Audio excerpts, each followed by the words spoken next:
Hello दोस्तों, नमस्कार। राजस्थान सामान्य ज्ञान की नई सीरीज चालू की जा रही है।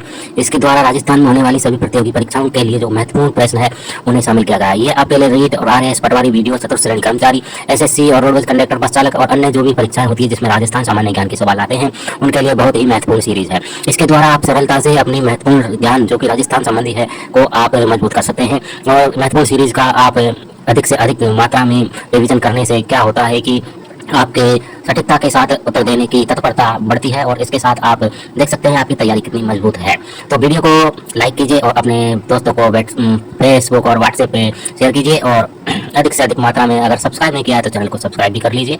और ऐसे अन्य महत्वपूर्ण जानकारियों के लिए और प्रश्नों के लिए, मॉडल पेपर के लिए हमारे चैनल पर प्ले लिस्ट बनाई गई है। प्ले लिस्ट से जाकर के आप विभिन्न प्ले लिस्ट को देख सकते हैं। वीडियो देखने के लिए आपका बहुत धन्यवाद। चलिए देखते हैं आज का प्रश्न पत्र। 980 का 12% माइनस 480 का क्वेश्चन मार्क दे रखा है बराबर का 227 का 30% पूछा गया है।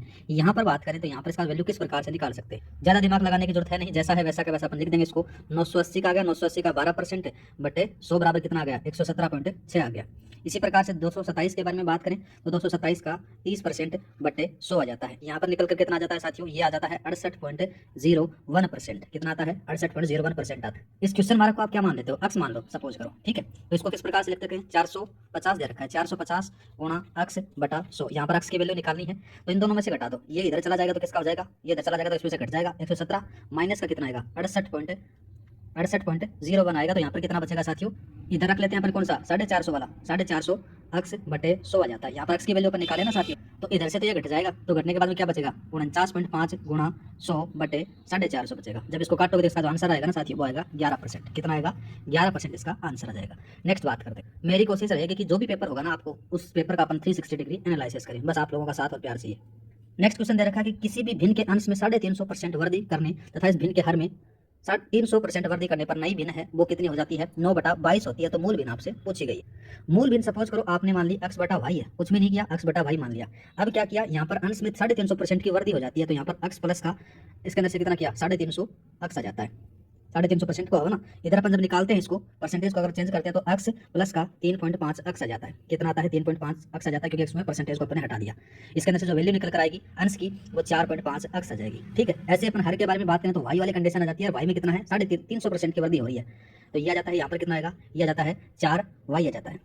अब जो ये वैल्यू आपके पास में निकल कर आई, ये यहाँ पर रख दो। किस प्रकार से रखोगे साथियों, यहाँ पर आ जाता है 4.5 बटा 4y आ जाती है। और ये किसके बराबर हो रही है वो भी याद रखना, ये यहाँ पर बताएगा कि 9/22 के बराबर हो रही है, तो 9/22 आ जाता है। और इसमें से x और y की जो वैल्यू निकल कर आएगा ना साथियों, x बटा y की जो वैल्यू निकल कर आएगी वो आएगी 8/22। कितनी आएगी, 8/22। और 8/22 को जब आप काटोगे इतने से तो आपके पास में आंसर आएगा 4/11। ऑप्शन नंबर 4 सही रहेगा। नेक्स्ट बात करते हैं। नेक्स्ट आ जाता है कि एक कॉलेज में छात्रों की संख्या में 20% की बढ़ोतरी होती है। नेक्स्ट सवाल आ जाता है कि एक कॉलेज में छात्रों की संख्या में 20% की बढ़ोतरी होती है जब देश में नए कानून के अनुसार लड़कियों की शिक्षा निःशुल्क कर दी जाती है। पिछले साल इकट्ठा की गई फीस के बराबर रुपए इकट्ठे करने के लिए लड़कों की फीस 25% बढ़ोतरी हो गई। तो इस साल लड़कियों की तुलना में लड़कों की संख्या का जो अनुपात आएगा ना साथियों वो आएगा 1:2 आएगा। नेक्स्ट बात करते हैं। एक आयत की लंबाई और चौड़ाई क्रम से 40% और 30% वृद्धि करने पर आयत के क्षेत्रफल में क्या परिवर्तन होगा। पहले बात करते हैं अपन कि आयत का जो क्षेत्रफल होता है वो लंबाई गुणा चौड़ाई होता है, ये सभी को पता है। अब इसके अंदर से लंबाई में कितने परसेंट की वृद्धि कर दी, 40% की इसके अंदर से वृद्धि कर दी जाती है। तो 40% को अपन किस प्रकार से लिख सकते हैं, 40% को अपन लिख सकते हैं साथियों 2/5। ये मूल आ जाती है वास्तविक और ये वृद्धि आ जाती है। ठीक है, इसी प्रकार से 30% के बारे में बात करें तो 30% को किस प्रकार से लिख सकते हैं, 3/10 लिख सकते हैं। 3/10 के अंदर से क्या क्या चीजें हैं, ये मूल आ जाती है और ये वृद्धि आ जाती है। अब जैसे पहले अपन बात करें कि वृद्धि करने से पहले कितना था, तो 5 गुणा 10 आ जाता है। कितना था साथियों, 50 था। अभी वर्तमान में कितना हो गया, तो यहाँ पर इसमें ऐड कर दो, कितना आ गया, ये 7 आ जाता है और ये आ जाता है 13। यहाँ पर आ गया 91। अब इन दोनों का जो डिफरेंस है वो कितना आ गया, 41 आ जाता है। ठीक है, और डिफरेंस पूछा गया कि इसके क्षेत्रफल में क्या परिवर्तन होगा, तो बटे 50 यहाँ पर लगा देना है आपको और गुणा 100 कर देना है। तो जब इसको काटोगे तो आपके पास में जो आंसर आएगा ना साथियों वो कितना आएगा, वो आएगा यहाँ पर 82%। कितना आएगा, 82%। उम्मीद करता हूँ कि आपको समझ में आ गया होगा। नेक्स्ट बात करते हैं साथियों। नेक्स्ट सवाल आ जाता है कि एक व्यक्ति के वेतन में 10% की कमी की गई और उसे कम किए गए वेतन को कितने प्रतिशत वृद्धि की जाए ताकि उसके प्रारंभिक वेतन के बराबर हो जाए। सीधी सी बात करें तो 10% की क्या हुई, यहाँ पर कमी हो जाती है। और वृद्धि के बारे में बात करें तो देखो किस प्रकार से आ जाता है। तो यहाँ पर अपन इसको इस प्रकार से लिख सकते हैं, 10 बटा आ जाता है कितना, 90। 10 100 माइनस का 10 इंटू 10 आपको 100 से यहाँ पर लिखना है। जब इसको जब आप सोल्व करोगे ना साथियों तो वो आएगा 10/90 गुणा 100 आ जाता है। जब इसको सोल्व करोगे तो आपके पास में 100/9% आएगा। तो जब इसको करोगे तो कितना आएगा, 11 सही 1/9%। ऑप्शन नंबर सेकंड आपका यहाँ पर सही रहेगा। नेक्स्ट बात करते हैं साथियों, यहाँ पर बताया गया कि ए का 90% बराबर बी का 30% और बी बराबर ए का x परसेंट है, तो x का मान आपसे पूछा गया है। क्या कॉन्सेप्ट लगाओगे इसके अंदर से, जैसे ए के बारे में वैल्यू दे रखी है कितनी है 90 है बटे 100 आ जाती है। बी के बारे में भी आपको मान दे रखा है, कितना दे रखा है, बी गुणा 30 आ जाता है।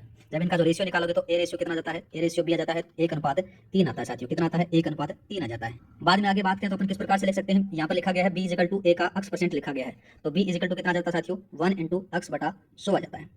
= कितना आएगा यहाँ पर साथियों, यहाँ पर जाता है 3 आ जाता है, क्योंकि b की वैल्यू आपके पास में 3 निकल कर आई है। तो x का जो मान आएगा ना वो कितना आएगा, 300 आएगा। कितना आएगा साथियों, 300 आएगा। ऑप्शन नंबर सेकंड फोर्थ वाला सही रहेगा। नेक्स्ट बात करते हैं, एक कॉलेज में लड़के तथा लड़कियों का जो अनुपात है वो 3:2 में है। यदि 20% लड़के और 25% लड़कियां हैं वो वयस्क हैं। अवयस्क विद्यार्थियों का आपसे प्रतिशत पूछा गया है। कुछ नहीं करना, यहाँ पर बॉयज और गर्ल आपने लिख ली। यहाँ पर आपने मान लिया कि ये कितना जाता है, जैसे 300 आ गया और 200 आ गया। मैं इसको इस प्रकार से लिख सकता हूँ। यहाँ पर कितने अवयस्कों के बारे में से पूछा गया, तो अवयस्कों के अंदर से क्या है, जो वयस्क लड़के हैं और वयस्क लड़कियां हैं उनको आपने निकाल देनी है। यहाँ पर कितना बचा, 80% बचा, और 300 का 80% कितना आएगा, 240 आ जाता है। मैं इसको इस प्रकार से लिख सकता हूँ। इधर बात करें 200 का कितना जाता है, 25% आपने निकाल दिया तो 75% बचता है, और 200 का 75% बचेगा 150। कितना बचेगा, 150 आपने यहाँ पर निकाल लिया। दोनों का टोटल कर दो आप, जो टोटल कितना आ गया, ये आ गया 390। 390 जो है ये अवयस्क है, क्या जाते हैं, अवयस्क आ जाते हैं। ठीक है, अब जो टोटल है वो कितने हैं, 500 आपके पास में दे रखे हैं। इसका परसेंटेज आप आराम से निकाल सकते हो किस प्रकार से, 300/500 गुणा 100 आ जाता है। जब इसको सोल्व करोगे तो आपके पास में 78% आंसर आएगा। कितना आएगा, 78%। ऑप्शन नंबर कौन सा, सेकंड वाला। नेक्स्ट बात करते हैं साथियों, एक व्यक्ति अपने वेतन का 12.5% दैनिक प्रयोग की वस्तुओं पर व्यय करता है तथा शेष का 30% मकान के किराए पर। इस प्रकार उसके पास में 2,940 रुपये शेष रह जाते हैं, तो उसका वेतन इससे पूछा गया है। पहले बात करते हैं, देखो सबसे पहले जो 12.5% दे रखा है मैं इसको 12.5% लिख देता हूँ। 100 में से आपने निकाल देना है कितना, 12.5% निकाल दिया। कितना बचा आपके पास में, यहाँ पर बच जाता है 87.5% बच जाता है। और 87.5% का कितना बता रहा है साथियों, ये 30% बता रहा है। 30% आपने निकाला कितना आएगा, 26.25 आ जाता है। 26.25 आ गया। अब क्या किया, ये वैल्यू आपको घटा देनी है किस में से, 87.5 में से आपको घटाना है 26.25 घटाना है। तो आपके पास में जो वैल्यू आएगी वो आएगी 61 कितना जाता है, 25% आएगी। 61.25% है वो किसके बराबर आपके पास में निकल जाता है साथियों, यहाँ पर जो इसके पास में जो शेष बचता है 2,940, तो इसके बराबर बच जाता है। तो इसको किस प्रकार से कर सकते हैं, 2,940 गुणा 100 बटा जाता है 61.25। जब इसको आप सोल्यूशन करोगे तो आपके पास में जो आंसर आएगा ना वो आएगा 4800। कितना आएगा साथियों, 4800 आएगा। नेक्स्ट बात करते हैं, नेक्स्ट सवाल आ जाता है कि ए का 5%, बी की आय का 15% बराबर है तथा बी की आय का 10% और सी की आय का 20% बराबर है। यदि सी की आय 2,000 रुपये है तो ए की आय आपसे पूछी गई है। कुछ नहीं करना है, पहले बात करते हैं ए का कितना परसेंट है, 5% आ जाता है, और इधर आ जाता है कितना, 15 बी आ जाता है। तो यहाँ पर ए अनुपात बी के बारे में जब बात करें तो इसका रेशियो आएगा 3:1 आ जाता है। इसको अपन नंबर देते हैं इक्वेशन नंबर 1। दूसरी कंडीशन लगाते हैं जिसके बारे में वैल्यू दी गई है, तो 10% दे रखा है, 10 का कितना दे रखा है, 10 गुणा 20 आ जाता है और 20 गुणा सी आ जाता है। तो इनका जो रेशियो निकलेगा तो 20 बी और सी का जो आएगा ना साथियों वो आएगा 2:1 आएगा। इसको इक्वेशन नंबर 2 दिया जाता है। 1 और 2 को जब आप इसमें से संयोजित करोगे तो इसमें क्या आएगा, ए बी और सी की वैल्यू आप आराम से निकाल सकते हो। किस प्रकार से निकालोगे, देखो साथियों, 3 यहाँ पर रख दिया, 1 यहाँ पर रख दिया गया, 2 यहाँ पर रख दिया गया, 1 यहाँ पर रख दिया गया। इधर आपने 1 से मल्टीप्लाई कर दिया, इधर 2 से मल्टीप्लाई कर दिया। इसका 6 आ जाता है, इसका 2 आ जाता है, इसका 1 आ जाता है। और इसमें 1 की जो वैल्यू है वो कितनी दे रखी है साथियों, आपके पास में 2,000 रुपये दे रखी है। अब सबकी वैल्यू निकाल सकते हो, जैसे ए की वैल्यू निकालोगे तो ए के जो आय निकाल सकते हो तो किस प्रकार से आओगे, तो यहाँ से 6 से मल्टीप्लाई कर दो तो कितना आ जाएगा, 12,000 आ जाएगा। अगर आपसे ये भी पूछ सकता है, ये पूछा भी गया है कि टोटल की आय पूछ सकता है, तो टोटल की आय कितनी किस प्रकार से बताओगे, ये 9 हो जाती है, तो 9 गुणा 2,000 से मल्टीप्लाई कर सकते हो तो ये 8,000 आ जाती है, 18,000। ठीक है, इस प्रकार से। नेक्स्ट बात करते हैं, तो इसके अंदर से जो आपका आंसर रहेगा वो राइट ये 12,000 रहेगा। नेक्स्ट बात करते हैं साथियों, किसी प्रश्न पत्र में दिए गए 5 प्रश्नों में से विद्यार्थियों की संख्या के 1/20 भाग, बोले तो कितना आ जाता है साथियों, 1/20 भाग का मतलब कि 5%, और सभी प्रश्नों को उत्तर दिए गए 1/20 भाग, और भाग में से किसी भी प्रश्न का सही उत्तर नहीं दिया। शेष विद्यार्थियों के 1/4 भाग ने केवल 4 प्रश्नों का उत्तर दिए और 1/5 भाग ने केवल 1 ही प्रश्न का उत्तर दिया। तो कुल विद्यार्थियों का जो है 24 सही, 1/2 ने केवल 3 प्रश्नों का उत्तर दिया तथा 200 विद्यार्थियों ने केवल 2 प्रश्नों के उत्तर दिए। तो विद्यार्थियों की कुल संख्या आपसे पूछी गई है, तो इसका जो सही आंसर रहेगा वो 800 रहेगा। इसको 25% और 5% के हिसाब से आप कर सकते हो, इतना रहेगा। 5% और 20% के हिसाब से आराम से निकल जाएगा। नेक्स्ट बात करते हैं, एक कक्षा के 72% विद्यार्थियों ने जीव विज्ञान तथा 44% ने गणित में लिया। यदि प्रत्येक विद्यार्थी ने जीव विज्ञान अथवा गणित में से कम एक विषय लिया हो और 40 विद्यार्थियों ने दोनों विषय लिए हों तो कक्षा में कुल विद्यार्थियों की आपसे संख्या पूछी गई है। तो इसको किस प्रकार से करेंगे, जैसे आपने 72% को जोड़ लिया और इधर 44% को जोड़ लिया, कितना जाता है साथियों, यहाँ पर से माइनस कर दो, इसको इससे घटा दो, 100 से घटा दो, तो जो आपके पास में बचेगा वो 16 बचेगा। और इसमें से विद्यार्थियों की संख्या कितनी बता रखी है, 40 बता रखी है, जिसमें दोनों के द्वारा लिया गया, तो 40/16 गुणा 100 आ जाता है। जब इसको काटो तो आपके पास में 250 आंसर आ जाता है। कितना आएगा, 250। ऑप्शन नंबर तीसरा। नेक्स्ट बात करते हैं, नेक्स्ट सवाल दिया गया कि किसी छात्र को परीक्षा में उत्तीर्ण होने के लिए 48% अंक चाहिए, उसे केवल 48 अंक मिले और वह 48 अंकों से उत्तीर्ण हो गया, तो कुल अंक क्या थे। पहली बात है कि उसको 48% अंक चाहिए, कितने चाहिए, 48%। बंदे के पास में 48 अंक आए और 48 से फेल होगा तो टोटल उसके पास में 96 अंक उसको चाहिए पास होने के लिए। तो 96 अपॉन का कितना जाता है, 48/100 से इसको काट सकते हो, तो इसका जो आपका आंसर आएगा ना वो कितना आएगा साथियों, वो आएगा 200। नेक्स्ट बात करते हैं, नेक्स्ट सवाल आ जाता है कि एक चुनाव में दो प्रत्याशी हैं, एक प्रत्याशी ने 43% वोट प्राप्त हुए, वह 240 वोटों से पराजित हो गया, तो कुल वोट कितने मतदान डाले गए थे? कुछ नहीं है, सीधी सी बात है कि आपने इसको 100 मान लिया गया। हारने वाले को कितने मिलते हैं? 43% वोट मिल जाते हैं, और जीतने वाले को कितने मिल जाते हैं साथियों? ये 57% वोट यहाँ पर मिल जाते हैं। इन दोनों का जो डिफरेंस आएगा वो कितना आएगा? 14 आ जाता है। और 14 किसके बराबर है? 420 के बराबर है। एक किसके बराबर आ जाएगा साथियों? तो 420 बटा 14 आ जाएगा, तो आपके पास में आंसर आएगा 30। 30 को मल्टीप्लाई कर देना किससे? 100 से मल्टीप्लाई कर देना। आंसर कितना आ जाता है? यहाँ पर आपका आंसर आएगा वो 3000 आएगा। ठीक है, कौन सा रहेगा? 3000। नेक्स्ट बात करते हैं। नेक्स्ट सवाल आ जाता है कि ग्लिसरीन के 50 लीटर के नमूने में 20% की अशुद्ध मिलावट पाई गई। इसमें कितनी शुद्ध ग्लिसरीन मिलाई जाए ताकि अशुद्धता की प्रतिशतता 5% रह जाए? मतलब कि 50 लीटर का एक यहाँ पर टब भरा हुआ है, इसके अंदर से ये नमूना आपके पास में देखने को मिल जाता है। 20% के बारे में बात करें तो 20% को अपन किस प्रकार से लिख सकते हैं? इस प्रकार से लिख सकते हैं 1/5। 1/5 है, इसमें से ऊपर वाली है ये क्या देते हैं? मिलावट, और ये आ जाती है मिश्रण आ जाता है। ठीक है, पहले बात करते हैं एक मिलावट, और तो शुद्ध कितनी आएगी? 4 आ जाती है। दूसरा अपन बात करते हैं कि 5% रह जाती है, तो 5% को साथ ही अपन किस प्रकार से लिख सकते हैं? 1/20 लिख सकते हैं। तो इसके अंदर से जो मिलावट आएगी वो 1 आ जाती है, और जो शुद्ध आपके पास में बचेगा वो कितना आ जाता है? 19 बच जाता है। इन दोनों का जो डिफरेंस कितना आ गया? 15 यूनिट आ जाता है। कितना आ जाता है? 15 यूनिट आ जाता है। अब बात करते हैं आगे। जो ऊपर अपने बात की गई है कि 5 यूनिट किसके बराबर है? 50 के बराबर है, तो एक किसके बराबर आ जाएगा साथियों? 10 के बराबर आ जाएगा। और अपने पास में कितनी आई? 15 यूनिट आई है, तो इसको मल्टीप्लाई कर दो 10 से, तो कितना आ जाता है? 150 लीटर। कितना आएगा? 150 लीटर। नेक्स्ट बात करते हैं साथियों। नेक्स्ट सवाल आ जाता है कि किसी परीक्षा में उत्तीर्ण होने के लिए 40 अंक चाहिए। ए ने उत्तीर्णांक से 10% अंक प्राप्त किए तथा बी ने ए से 11 सही 1/9% अंक प्राप्त किए, जबकि सी ने ए और बी के कुल अंकों का 41 से 3/17% कम अंक प्राप्त किए। तो ज्ञात कीजिए उस परीक्षा में कुल कितने अंक प्राप्त किए गए? तो याद रखना सी के द्वारा, तो इसका आंसर आता है 40। नेक्स्ट सवाल आ जाता है डेमोग्राफर जैसे किस प्रकार से जनता से संबंधित आ जाता है, उसी प्रकार से तो जो फिलाटेलिस्ट है ये किससे संबंधित आ जाता है? इसको कहा जाता है जो डाक टिकटों और जो डाक के इतिहास के बारे में अध्ययन करता है ना, उसको कहा जाता है। तो इसका जो सही आंसर रहेगा वो टिकट रहेगा। फॉसिल्स के बारे में बात करें तो फॉसिल्स का मतलब होता है अवशेष। क्या होता है? अवशेष होता है। नेक्स्ट बात करते हैं, किसी कूट भाषा में गॉड को 78 लिखा गया है, ठीक है, और ग्रेट को लिखा गया 255, और गिफ्ट को किस प्रकार से लिखा जाएगा? देखो साथियों, ज्यादा कोई कॉन्सेप्ट लगाना नहीं है। जी का जो क्रमांक आता है इंग्लिश के अंदर से तो 7 आ जाता है, इधर 15 आ जाता है, और इधर 4 आ जाता है। जो टोटल आपके पास में रहेगा वो आ जाता है 26, और 26 इसके अंदर से टोटल नंबर कितने हैं? 3 है, तो यहाँ से इसको मल्टीप्लाई किया तो आपके पास में 78 यहाँ पर आ जाता है। सेम कॉन्सेप्ट अपन यहाँ पर अप्लाई करने वाले हैं। 7 आ जाता है, 9 आ जाता है, 6 आ जाता है, 20 आ जाता है। इसका जो टोटल रहने वाला है वो 42 आ जाता है, और 42 नंबर कितने हैं? 1 2 3 अल्फाबेट कितने आ जाते हैं? 4 आ जाते हैं, तो इसको 4 से मल्टीप्लाई कर दो। आंसर कितना आएगा? 168 आएगा। नेक्स्ट बात करते हैं साथियों। नेक्स्ट सवाल आ जाता है कि ब्लड रिलेशन से सवाल पूछा गया है कि m@n है, इसका अर्थ आ जाता है m n का पुत्र है। दूसरा आ जाता है m*n का अर्थ आ जाता है n m की बहन है। दूसरा बात करें n m है, यहाँ पर m/n आ जाता है, इसका अर्थ आ जाता है m n का पिता है। दूसरा बात की गई है $n का अर्थ आ जाता है n m का क्या है? भाई है। समीकरण बात की गई कि निम्नलिखित समीकरण के अंदर से a e का संबंध पूछा गया है। यहाँ पर @ है, यहाँ पर डॉलर आ जाता है, यहाँ पर स्लेश आ जाता है, यहाँ पर स्टार आ जाता है, तो इसका जो सही आंसर रहेगा वो चचेरा भाई रहेगा साथियों। नेक्स्ट बात करते हैं। 17 है, इसमें 361 दे रखा है, 23 है, इसमें आगे वाला पूछा गया है। कुछ नहीं करना साथियों, इसके अंदर से कर क्या कर सकते हैं? देखो यहाँ पर जो 17 दे रखा है ना, तो 17 के अंदर से आप क्या कर दोगे? 2 जोड़ दो, 19 आ गया। 19 का आपने क्या कर दिया? स्क्वायर कर दिया, तो आंसर कितना आया? 361 यहाँ पर निकल कर आ गया। सेम जितना भी जो कॉन्सेप्ट है आप यहाँ पर अप्लाई करते हैं। देखो 23 है, 23 में 2 जोड़ दिया, 25 अगर 25 को 25 से मल्टीप्लाई किया आपके पास में 625 आंसर आ जाता है। ऑप्शन नंबर सेकंड सही रहेगा। नेक्स्ट बात करते हैं साथियों, यदि रांची को रायपुर कहा जाए, रायपुर को पटना कहा जाए, पटना को कटक कहा जाए, कटक को भोपाल कहा जाए, तो बिहार की राजधानी क्या होगी? बिहार की राजधानी क्या है? पटना है, पटना को क्या कहा गया? कटक कहा गया, तो आंसर कौन सा जाता है? यहाँ पर कटक आ जाता है, कटक, चौथा ऑप्शन। नेक्स्ट बात करते हैं। नेक्स्ट सवाल आ जाता है कि A B C D E और F एक परिवार के सदस्य रहते हैं। F है वो E की क्या है? बहन है, और D B का पिता है, A C की माँ है, और E है B और A की माँ है, और साथ में यहाँ पर दिया गया है E है, E का C से संबंध पूछा गया है। तो इसके अंदर से क्या जाएगा साथियों? इसका जो आंसर आएगा वो दादी नानी आएगा। नेक्स्ट बात करते हैं, क्योंकि समय बहुत कम है, इसलिए अपन इसको जो ब्लड रिलेशन वाले सवाल है उनको अपन जल्दी जल्दी करने की कोशिश कर रहे हैं, क्योंकि आप ये कर सकते हो। नेक्स्ट बात करते हैं साथियों। नेक्स्ट आ जाता है कि एक अल्फाबेट दिया गया है, उस अल्फाबेट के अंदर से इसको इस प्रकार से लिख सकते हैं, तो इसको आगे वाले किस प्रकार से लिखेंगे? क्या कॉन्सेप्ट अपने इसके अंदर से अप्लाई कर सकते हैं? जैसे यहाँ पर K को L लिखा गया, P को R लिखा गया, M को P लिखा गया, I को M लिखा गया, और A को F लिखा गया। इसी कॉन्सेप्ट को अपन यहाँ पर अप्लाई करते हैं। S के बारे में बात करें तो सेम किस प्रकार से आएगा साथियों? देखो जो K है वो 11 नंबर पर आता है, और L है वो 12 नंबर पर आता है, तो सेम अपन बात करें तो S के बाद में क्या आएगा? T आएगा।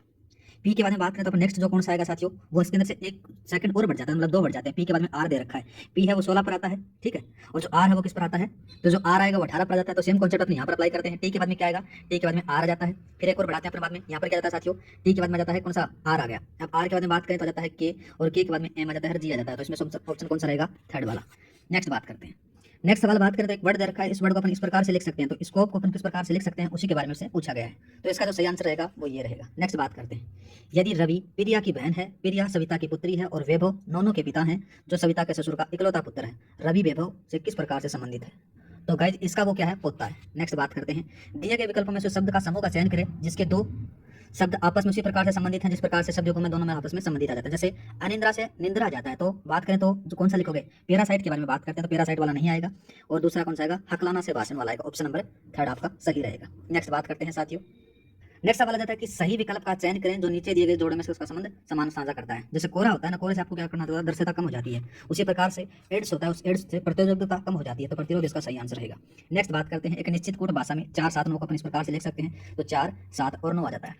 248 को वेरी स्वीट वॉइस के अंदर से लिख सकते हैं, और 637 को ईट फ्रूट डेली लिखा जाता है। तो यहाँ पर इज के बारे में पूछा गया है, तो इसको किस प्रकार से लिखते हैं, देखो 4 7 9 लिख दिया आपने, यहाँ पर 2 ये 2 आ जाता है, ये 4 आ जाता है, और यहाँ पर 8 आ जाता है। ईट के बारे में बात करें तो कितना आता है, 6 6 के बाद 3 और ये 7 आ जाता है। इसमें से जो कटा है उसको काट दो। एक काम करो, देखो किस प्रकार से, यहाँ पर स्वीट है, ये रही स्वीट, ये रही स्वीट, इन दोनों में कॉमन क्या है, 4 कॉमन है, तो 4 यहाँ से कट गया, 4 यहाँ से कट गया। आगे बात करते हैं, यहाँ पर फ्रूट है और नीचे वाले में फ्रूट आ जाता है, तो फ्रूट फ्रूट के अंदर से क्या कॉमन है साथियों, इधर बात करें तो अपने पास में 7 कॉमन है, तो ये 7 से फ्रूट कट गया, ये कट गया, इधर से ये कट गया और इधर से फ्रूट कट गया, बचा क्या, इज बचा, और इज का कितना आ गया आपके पास में, 9 आ गया। आंसर ये आ गया 9। नेक्स्ट बात करते हैं। नेक्स्ट सवाल आता है कि एक व्यक्ति की तस्वीर की और संकेत करते हुए नेहा ने कहा कि उसकी बहन का भाई मेरे ससुर का इकलौता पुत्र है। उस व्यक्ति का नेहा से संबंध क्या होगा, तो उस व्यक्ति का वो क्या होगा, पति होगा। नेक्स्ट बात करते हैं, यहाँ पर दिखा गया है कि एच जे साफ लिख देते हैं अपन, HJLN लिखा गया है, SQMO लिखा गया है, और यहाँ पर DFH और J लिखा गया है। यहाँ पर अपन बात करें तो एच का कौन सा आता है, इसका ऑपोजिट वाला दिखा रखा है, तो एच का है अपना याद करते हैं ना, हाई स्कोर आ गया, GT आ गया, उस प्रकार से यहाँ पर ये कॉन्सेप्ट लगा रखा है। तो यहाँ पर डी के बारे में बात करें तो डी को अपन किस प्रकार से लिखेंगे, DW, ठीक है, दूध वाला। एफ के बारे में बात करें तो फिक्स 6 वाला जाता है, तो इसके अंदर से बात करें तो कौन सा आगे वाला, डब्ल्यू के बाद में जाता है यू वाला, तो इसमें से एक ही कौन है, डब्ल्यू वाला, ये वाला। ऑप्शन नंबर ये सही रहेगा। नेक्स्ट बात करते हैं, जजमेंट लिखा गया, जजमेंट को अपन इस प्रकार से लिख सकते हैं, तो पनिशमेंट को अपन किस प्रकार से लिख सकते हैं, तो इसका जो सही आंसर रहेगा ना साथियों, वो ये 3rd वाला रहेगा। नेक्स्ट बात करते हैं, देखो 5 सदस्यों का एक परिवार में LO का पुत्र है, K की बहन O और M से विवाहित है जो E का पिता है। दिए गए विकल्पों में से सही कथन आपको बताना है, तो इसका जो सही आंसर रहेगा वो M क्या है, K का जीजा। नेक्स्ट बात करते हैं साथियों, विकल्पों में से दिया गया कौन सा शब्द समूह आपस में वही संबंध साझा करता है जो संबंध निम्न शब्दों का आपस में साझा करता है। इंसुलिन मधुमेह से आ जाता है, उसी प्रकार से जो आयोडीन है वो थायराइड से संबंधित आ जाता है। नेक्स्ट बात करते हैं, क्लास इसको 81 लिखा गया है, सेक्शन को 104 लिखा गया है, तो कॉलेज को किस प्रकार से लिख सकते हैं। ज्यादा कोई कॉन्सेप्ट इसके अंदर से लागू नहीं हुआ है। जैसे सी के जो सामने वाला जो आता है उसके अंदर से 24 नंबर का जाता है, कितने का आएगा, 24 आ जाता है। एल के सामने वो आ जाता है, वो 15 नंबर का आता है। ए के सामने वाला 26 आ जाता है, और फिर बाद में एस के सामने वाला जाता है 8 8 वाला जाता है, ठीक है, जी आ जाता है। अब यहाँ पर क्या जाता है, ये आ जाता है, तो इसके अंदर से क्या जाता है साथियों, इसका जो टोटल करोगे तो 81 आ जाता है। सेम अपन इसके अंदर से अप्लाई करने वाले हैं। सी का कितना जाता है, सी का 3 होता है, तो इसके अंदर से 24 लिखा जाएगा, तो 24 के बाद में ओ का 12 आ जाता है, कितना आएगा, ओ का आपके पास में 12 आ गया, ठीक है। और फिर आगे बात करते हैं, नेक्स्ट एल के बारे में बात करें तो एल का कितना आएगा, 15 आएगा, 15 आ जाता है। ई के बाद में 22 आ जाता है, 22 के बाद में जाता है 20 आ जाता है। इसी प्रकार से आपके पास में जो टोटल निकलेगा वो आएगा आपके पास में 130। ऑप्शन नंबर तीसरे वाला, पहले वाला सॉरी। नेक्स्ट बात करते हैं, ए बी का बेटा है जबकि बी एवं सी एक दूसरे की बहनें हैं। डी सी की माता है और ई है वो डी का बेटा है। निम्न में से कौन सा कथन आपका सही रहेगा साथियों, तो इसके अंदर से जो इसका रहेगा वो है बी है वो ई का भाई है। नेक्स्ट बात करते हैं साथियों, निम्नलिखित दिए गए विकल्पों को चयन करना है। तो जैसे फ्रेंच है, फ्रेंच से भाषा है वो फ्रांस में बोली जाती है, तो जो डच लोग हैं वो डच भाषा वो कौन से बोलते हैं, हॉलैंड के निवासी बोलते हैं, ठीक है। नेक्स्ट बात करते हैं, यहाँ पर लिखा गया है LAME को लिखा गया है, तो इसमें से इस प्रकार से जाता है, और इसको पियोन को किस प्रकार से लिखा जाएगा। पहला अपन बात करते हैं एल के बारे में, तो एल का अपन 12 नंबर पर आता है, ए 1 पर आता है, और M 13 पर आता है, और ये 5 पे आता है। इन दोनों का जो ऐड किया आपने 3 कर दिया, यहाँ पर 1 का 1 रहने दिया, मतलब कि दो डिजिट वाली चीज़ थी वो 1 रख दिया आपने। 13 के आपने क्या कर दिया, 4 कर दिया और 5 कर दिया। सेम इसको यहाँ पर फॉलो करते हैं। पी के कितना आता है, 16 आता है, ई के बारे में 5 आता है, ओ 15 आता है, और एन कितना आता है, 14 आता है। यहाँ पर बात करें तो 6 का 7 आ जाता है, 5 का 5 आता है, और 6 का 6 आ जाता है, यहाँ पर 5 आ जाता है। तो 75 65 कौन सा आएगा, ऑप्शन नंबर चौथा सही रहेगा। नेक्स्ट बात करते हैं साथियों, निम्न जानकारी के आधार पर प्रश्न को हल कीजिए। L प्लस M का अर्थ है L है M का भाई है, ठीक है। L माइनस M का अर्थ है L M का पुत्र है। L भाग M है, इसमें L M की पत्नी है। L क्रॉस M है, वो L M का पिता है। तो निम्नलिखित में से R और T की माता है। इसमें से कौन सा कथन को फॉलो किया जाएगा, तो इसका जो सही आंसर रहेगा वो ये पहले वाला रहेगा। नेक्स्ट बात करते हैं साथियों, नेक्स्ट आ जाता है कि 7 का 350 दे रखा है और 6 के बारे में पूछा गया है। तो इसके अंदर से बात करें तो देखो 7 का भाग 350 में जाता है, कोई दिक्कत नहीं, आराम से जाता है, लेकिन जो 6 का भाग है वो 222 में ही जाएगा और किसी में नहीं जाएगा। ऑप्शन नंबर दूसरा आपका सही रहेगा। नेक्स्ट बात करते हैं साथियों, नेक्स्ट दे रखा है कि यदि एक निश्चित कूट भाषा में दिल्ली को इस प्रकार से लिखा गया और साइड को इस प्रकार से लिखा गया और बॉम्बे को किस प्रकार से लिखा जाएगा। पहले देखो अपन कॉन्सेप्ट बात करते हैं, पहले वाले के अंदर से निकल जाता है अपना 4 आ जाता है, 5 आ जाता है, फिर एल का है वो 12 आ जाता है, एच का वो 8 आ जाता है, आई को 9 आ जाता है। आगे बात करें तो 3 और फिर 9 और फिर कितना जाता है, 4 आ जाता है। यहाँ पर क्या कॉन्सेप्ट लगाया, यहाँ पर कॉन्सेप्ट लगाया साथियों, पहले वाले में 1 कम किया, दूसरे वाले में 2 कम किए, तीसरे वाले में 4 कम किए, इस प्रकार से यहाँ पर दे रहा है। यहाँ पर 1 कम किया, 2 कम किए, 3 कम किए, 4 कम किए, फिर 5 कम किए, ये कॉन्सेप्ट यहाँ पर अप्लाई किया गया है। तो सेम अपन यहाँ पर अप्लाई करते हैं। बी का जो वैल्यू है वो यहाँ पर क्या जाती है, 1 आ जाती है, 2 आ जाती है, सॉरी 2 में से आपने 1 कम कर दिया, ए आ गया, ओ से बाद में बात करें तो ओ से पहले क्या आएगा, एम आ जाता है, कोई दिक्कत नहीं है। तो यहाँ पर ये चला गया, ये चला गया, दो ऑप्शन बच जाते हैं। आगे बात करते हैं, फिर आता है एम, एम के बाद में कौन सा आएगा, एम से एक कम करते हैं आदमी जे आ जाता है। तो जो सेम टू सेम अपन कॉन्सेप्ट अप्लाई करेंगे तो इसका आंसर ये आएगा। नेक्स्ट बात करते हैं, ए बी का पुत्र है, सी डी की बहन है, और ई के पुत्र डी और पुत्री ई है। एफ डी का मामा है, तो एफ के कितने भतीजे हैं, भांजे हैं। सबसे बात करें तो बी आ जाता है, बी के अंदर से बात करें तो बी के अंदर से क्या जाता है, ए क्या है, एक पुरुष आ जाता है। दोबारा से सी के बारे में बात करें तो एक महिला आ जाती है। इधर बात करें तो ये डी है, ये भी एक पुरुष आ जाता है, और एक ई आ जाता है। और इधर आ जाता है तो ये क्या जाता है, उसका एफ है, एफ क्या जाता है, उसका मामा आ जाता है। ठीक है, अब यहाँ पर भांजों के बारे में बात करें तो ए और डी है, वो दोनों उसके भांजे हैं, तो इसके अंदर ऑप्शन नंबर सेकंड सही रहेगा। नेक्स्ट बात करते हैं साथियों, पुस्तक है वो पाठ से संबंधित बताई गई है, तो बाघ है वो किससे बताया जाएगा, पौधे से बताया जाएगा। नेक्स्ट बात करते हैं, नेक्स्ट दिया गया है कि इस शब्द को अपन इस प्रकार से लिख सकते हैं, तो इसको किस प्रकार से लिख सकते हैं, क्या कॉन्सेप्ट लगा सकता है, कुछ नहीं लगाया साथियों। यहाँ पर अपने पास में ये यहाँ पर लिख दिया गया, ये यहाँ पर इसके सामने वाला, ये इसके सामने वाला, और ये इसके सामने वाला लिख दिया गया, और डब्ल्यू के सामने वाला डी लिख दिया गया। उनका सेम अपन कॉन्सेप्ट अप्लाई करते हैं एन एफ ई और के का।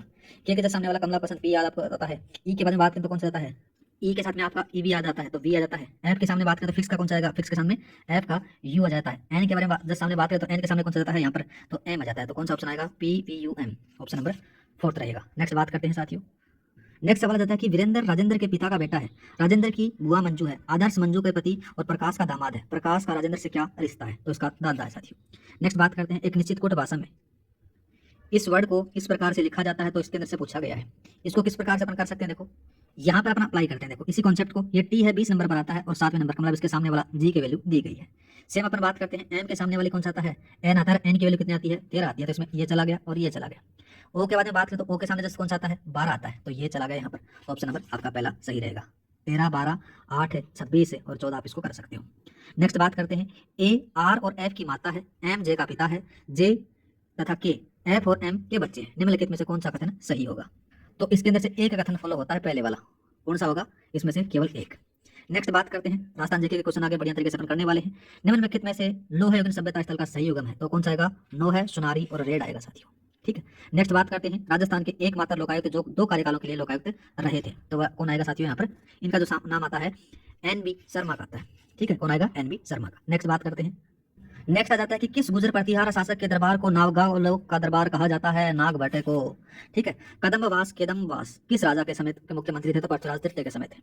नेक्स्ट बात करते हैं, इतिहासकार बी एन पाठक ने अपने ग्रंथ उत्तर भारत का राजनीतिक इतिहास में किन हिंदू भारत का अंतिम महान सम्राट कहा था, तो किनको कहा था साथियों, इसका जो सही आंसर रहेगा वो था महेंद्र पाल को कहा था। नेक्स्ट बात करते हैं, अंग्रेजों ने मांगरोल युद्ध 1821 में कोटा महाराजा के विरुद्ध किसकी सहायता की थी, तो जालिम सिंह की सहायता की थी। नेक्स्ट बात करते हैं, निम्नांकित प्रजामंडलों की स्थापना का सही कालक्रम आपको बताना है। मारवाड़ जो प्रजामंडल है इसकी जो स्थापना होती है 1934 को होती है। बूंदी के बारे में बात करें तो 1931 को होती है। बीकानेर के बारे में बात करें तो 1936 को होती है, और मेवाड़ के बारे में बात करें तो 1938 को होती है। आप जमा सकते हो इनको, कौन कौन सा आएगा इसमें से, दूसरा पहले नंबर पर, फिर आएगा तीसरा पहले वाला, फिर आएगा कौन सा वाला, तीसरे वाला, फिर आएगा ये वाला, तो ऑप्शन नंबर 4 सही, पहले वाला सही रहेगा। नेक्स्ट बात करते हैं साथियों, नेक्स्ट लिखा गया है, थोड़ा सा विजिबल नहीं, मैं बता देता हूँ इसके अंदर से क्या लिखा गया कि जेंटलमैन एग्रीमेंट के संदर्भ में निम्नलिखित कथनों पर विचार करना है। पहला जो कथन दे रखा है कि जेंटलमैन एग्रीमेंट है वो हीरालाल शास्त्री और मिर्जा इस्लाम के मध्य हुआ था। ठीक बात आ जाती है। दूसरा बात करें तो दूसरा कौन सा आता है यहाँ पर, ये आता है कि जेंटलमैन एग्रीमेंट के विरोध में आजाद मोर्चे का गठन किया गया, तो ये बात भी यहाँ पर सही आती है। पहला और दूसरा ऑप्शन दोनों सही है। नेक्स्ट बात करते हैं, पृथ्वी विजय नामक ग्रंथ है, क्या है, ग्रंथ में उल्लेखित गोविंद तृतीय की उपाधि थी, इनके बारे में बात करते हैं। इस थोड़ा सा इंग्लिश में देख लेते हैं, देखो किसका अंदर आएगा, ये पृथ्वीराज है, यहाँ पे याद रखना क्या जाता है, पृथ्वीराज विजय नामक ग्रंथ में उल्लेखित गोविंद तृतीय की उपाधि थी, तो कौन सी आती है, वेरीगढ़ आ जाती है। कौन सी आएगी, वेरीगढ़। अब प्रताप लंकेश्वर किसकी थी, ये सोमेश्वर चौहान की थी। किसकी थी, सोमेश्वर चौहान की। ठीक है, दूसरा बात करते हैं, दल पुंगल के बारे में बात करें तो किसकी जाती है, ये आ जाती है पृथ्वीराज चौहान की। पृथ्वीराज चौहान कौन से की, थर्ड की आती है, याद रखना। और एक है गर्जन मातंग है, ये किसकी थी, अजयराज की थी, अजयराज की। तो ये तीनों उपाधियों को थोड़ा सा याद रखना। अपना जो आंसर रहेगा वो वेरीगढ़ रहेगा, ये रहा। नेक्स्ट बात करते हैं, नेक्स्ट आ जाता है कि राजस्थान के गठन के समय कितनी रियासतों में लोक सेवा आयोग कार्यरत थे, तो 3 में थे। 3 में भी कहाँ पर थे, एक तो जोधपुर में था, जोधपुर में कौन सा था, 1939 था। फिर बाद में जयपुर के बारे में बात करते हैं, तो जयपुर में कब था, 1940 था। फिर बीकानेर था, बीकानेर में कब, 1946 में था। इस प्रकार से आप इनको याद रख सकते हो। नेक्स्ट बात करते हैं, भील और गरासियों को एकत्रित करने के लिए संप सभा की स्थापना किसने की थी। संप सभा की जो स्थापना की जाती है वो गोविंदगिरी के द्वारा की जाती है। और बात करें संप सभा के बारे में, तो संप सभा की जो स्थापना होती है वो 1800 कब होती है, 83 को होती है। कब होती है साथियों, 1883 को जाती है। संस्थापक आपको पता ही है कि गोविंदगिरी आ जाते हैं। इस ऑप्शन के अनुसार बात करें तो गोविंद गुरु के नाम से जाना जाता है। इनका जो मेन उद्देश्य था वो क्या था कि भील और ग्रासीय जनजातियों को एकत्रित करना था। इसका जो पहला अधिवेशन होता है वो 1903 में होता है। कहाँ पर होता है, मानगढ़ पहाड़ी के ऊपर होता है। ठीक है, नेक्स्ट बात करते हैं, नेक्स्ट बात करते हैं कि अलाउद्दीन खिलजी ने सिवाना दुर्ग पर अधिकार कर किसे वहां का प्रतिनिधित्व नियुक्त किया। पहले बात करते हैं कि अलाउद्दीन खिलजी है जो सिवाना के दुर्ग के ऊपर से आक्रमण करता है 1308 में। ठीक है, उस समय जो इसका सेनापति था, उत्तराधिकारी था जो इसको संभाल रहा था सिवाना के दुर्ग का, उनका नाम आ जाता है सातल देव। क्या नाम आ जाता है? सातल देव आ जाता है। कहीं आपको शीतल देव के नाम से भी देखने को मिल जाता है। और वो क्या करता है, यहाँ पर मारा जाता है और बाद में यहाँ पर किसको, कमालुद्दीन गुर्ग को यह दुर्ग सौंप दिया जाता है अलाउद्दीन खिलजी के द्वारा। ठीक है, और इसका नाम भी चेंज कर देता है। नाम भी याद रखना, खेराबाद करता है। क्या करता है? खेराबाद नाम रखा। ठीक है, नेक्स्ट बात करते हैं साथियों। नेक्स्ट सवाल था कि भरतपुर के किस जाट सम्राट को जाटों का अल्फातूत कहा जाता है? तो किनको कहा जाता है? सूरजमल को कहा जाता है। नेक्स्ट सवाल आ जाता है कि निम्न में से बिजोलिया किसान आंदोलन के तृतीय चरण का नेतृत्व किसने किया? देखो लो, अपन थोड़ा सा इसके बारे में बात करते हैं। तो जो बिजोलिया किसान आंदोलन है ये 3 चरणों में संपन्न होता है। पहला चरण, दूसरा चरण और तीसरा चरण। पहला चरण कब होता है? तो पहले चरण के बारे में बात करें तो ये होता है 1897 से स्टार्ट होता है और 1915 तक चलता है। और इसके जो नेतृत्व करता थे वो थे साधु सीताराम दास थे। ठीक है, दूसरा चरण है ये कब चलता है? दूसरा चरण 1915 से स्टार्ट होता है, 1915 से लेकर 1923 तक, और इसके नेतृत्व करता थे विजय सिंह पथिक। तीसरा चरण है ये कब चलता है? ये चलता है 1928 से लेकर 1941 तक चलता है। ठीक है, और इसके जो नेतृत्व करता थे वो कौन थे साथियों? ये थे हरिभाऊ उपाध्याय। ठीक है, तो इसका जो सही आंसर रहेगा वो अपना थर्ड वाला रहेगा।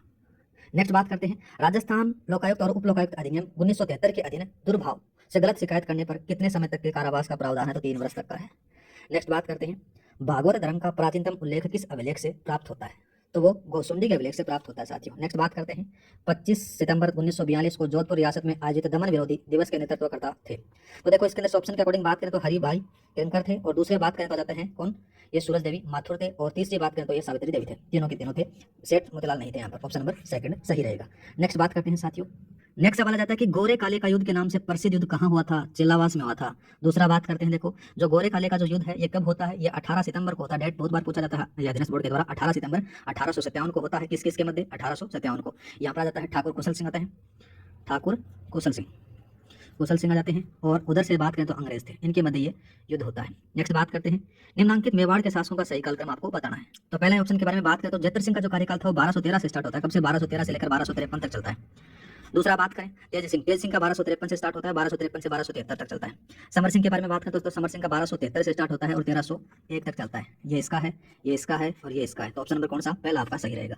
नेक्स्ट बात करते हैं, जयपुर में सूरत खाने की स्थापना किसने करवाई? तो सूरत खाने की जो स्थापना करवाई जाती है ये सवाई जयसिंह के द्वारा करवाई जाती है। क्यों करवाई जाती है? जो पांडुलिपियों के संरक्षण के लिए इसकी स्थापना होती है। नेक्स्ट बात करते हैं, हुड्डा सम्मेलन 17 जुलाई 1734 की अध्यक्षता किसके द्वारा की गई थी? किसके द्वारा की गई थी? महाराणा जगत सिंह द्वितीय के द्वारा।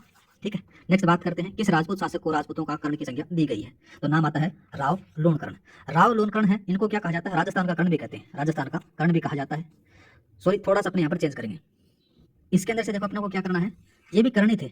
ऑप्शन के अकॉर्डिंग बात करें तो महाराणा राय सिंह थे। महाराणा राय सिंह को राजस्थान का कर्ण कहते हैं, राजपुताने का कर्ण कहते हैं। राव लोणकर्ण है ना, इनको कहा जाता है कलयुग का कर्ण। क्या कहते हैं? कलयुग का कर्ण कहा जाता है। इन दोनों के बारे में थोड़ा सा याद रखना। नेक्स्ट बात करते हैं साथियों, नेक्स्ट आ जाता है कि खानवा के युद्ध से पूर्व बाबर ने किस हिंदू राजा के माध्यम से राणा सांगा को शांति समझौते का जो प्रस्ताव है वो भेजा था? तो याद रखना आपको उसके द्वारा भेजा गया था, ये राय सिंह के द्वारा, राय सिंह के सैलदी स्तंभ के द्वारा भेजा गया था साथियों। नेक्स्ट बात करते हैं, जैसलमेर के किस शासक के काल को अर्धशाखा हुआ था? तो राव का नाम आता है लोणकर्ण आता है। तो कब होता है? ये 1550 में होता है। ठीक, नेक्स्ट बात करते हैं, असुमेलित के विकल्प के बारे में बात करनी है। प्रताप है ये गणेश शंकर विद्यार्थी के संस्थापक है। ठीक है, राजस्थान केसरी के बारे में बात करें तो विजय सिंह पथिक आ जाते हैं। राजपुताना हेराल्ड है ये हनुमान सिंह आ जाते हैं। दूसरा बात करें तो राजपुताना अखबार के बारे में, राजपुताना अखबार के जो संस्थापक हैं वो हेडमास्टर कन्हैया लाल है। कौन है? हेडमास्टर कन्हैया लाल आ जाते हैं। इधर बात करें तो ये मुंशी समर्थदान चारण है, ये किसके हैं? ये राजस्थान समाचार के, ठीक है साथियों। तो इसमें से ऑप्शन नंबर ये आपका गलत रहेगा। नेक्स्ट बात करते हैं, नेक्स्ट सवाल आता है कि निम्नलिखित युद्धों का सही कालक्रम आपके बारे में पूछा गया है। पहला बात करते हैं खानवा का युद्ध। तो खानवा का युद्ध होता है 1527 में। कब होता है? 1527 के अंदर से याद रखना। ठीक है, हल्दी घाटी का युद्ध है, ये बहुत बार पूछा गया। तो 18 जून को होता है, 18 जून 1576 को। डेट सीधी पूछता है अधीनस्थ बोर्ड, और अधीनस्थ बोर्ड आपके क्या करवा रहा है? पटवार के एग्जाम करा रहा है, तो ये सीधा सीधा आपसे डेट पूछेगा कंप्लीट। दिवेर का युद्ध है ये 1582 को होता है। गिरी सिमेल का युद्ध है ये 5 जनवरी को होता है। कब होता है? 5 जनवरी 1544 को होता है। अब इसका क्रम आप आराम से जमा सकते हो, तो उसके अंदर से पहले वाला ऑप्शन सही रहेगा। बीकानेर के किस शासक को नरेंद्र मंडल का अध्यक्ष बनाया गया था? तो किसको बनाया गया था? महाराजा गंगा सिंह को बनाया गया था।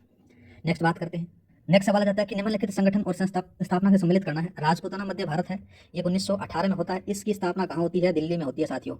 मारवाड़ सेवा संघ के बारे में बात करें तो मारवाड़ सेवा संघ की स्थापना कब होती है? 1920 में होती है। और किसके द्वारा की जाती है? जय नारायण व्यास के द्वारा। ठीक है, सर्वहितकारिणी सभा की स्थापना 1909 में नहीं होती है, 1907 में होती है। और कहाँ होती है? चूरू में होती है। किसके द्वारा की जाती है? तो याद रखना, स्वामी गोपाल दास के द्वारा। नेक्स्ट बात करते हैं, वीर भारत की जो स्थापना है वो किसके द्वारा की जाती है? वो की जाती है यहाँ पर ठाकुर केसरी सिंह बारठ के द्वारा। यहाँ पर लिख सकते हो केसरी सिंह बारठ, केसरी सिंह बारठ के द्वारा इसकी स्थापना की जाती है 1910 में। तो इसमें से असम्मिलित के बारे में पूछा गया, तो इसमें अपना सर्वहितकारिणी वाला सही रहेगा। नेक्स्ट बात करते हैं, किस इतिहासकार ने राव मालदेव को हसमत वाला राजा कहा था? तो यह अबुल फजल के द्वारा कहा गया था। नेक्स्ट बात करते हैं, किस संस्था ने चूरू में पुत्री पाठशाला की स्थापना की? तो चूरू के अंदर से किसकी स्थापना होती है? सर्वहितकारिणी सभा की स्थापना होती है 1907 में, जो मैं ऊपर बता चुका हूँ। याद रखना, किसके द्वारा की जाती है? स्वामी गोपाल दास के द्वारा की जाती है। नेक्स्ट बात करते हैं, इस क्वेश्चन के बारे में बात करते हैं तो नेक्स्ट थोड़ा सा विजिबल नहीं है, तो इसमें पूछा गया कि वह रकम जो जागीरदार पट्टा रेख क्या जाता है? जागीरदार पट्टा रेख के आधार पर राज्य के खजानों से जमा करवाती थी, कहलाती थी वो पेशकशी। क्या कहलाती थी? इसका नाम याद रखना, पेशकशी कहलाती थी। इधर पेशकशी आ जाता है, इधर दे रखा है इन्होंने रेख दे रखा है। इधर बात करें तो क्या जाता है साथियों? मता लबा दे रखा है। और इधर बात करें तो भरतू रेख दिया रखा है। तो जो पेशकशी था वो जागीरदारों का पट्टा रेख कर था, ये भी याद रखना। रेख क्या था? मुगल परिपाटी के अनुरूप राजपूत शासकों द्वारा सामंतों की जागीरों पर जो उपज के रूप में वार्षिक जो कर लिया जाता था उसको अपन रेख कह सकते हैं। ठीक है, नेक्स्ट बात करते हैं, ये मतालबा क्या था? मतालबा बात करें तो विजय सिंह के काल के अंदर से जो कर लगता था 300 रुपये, वो कर था।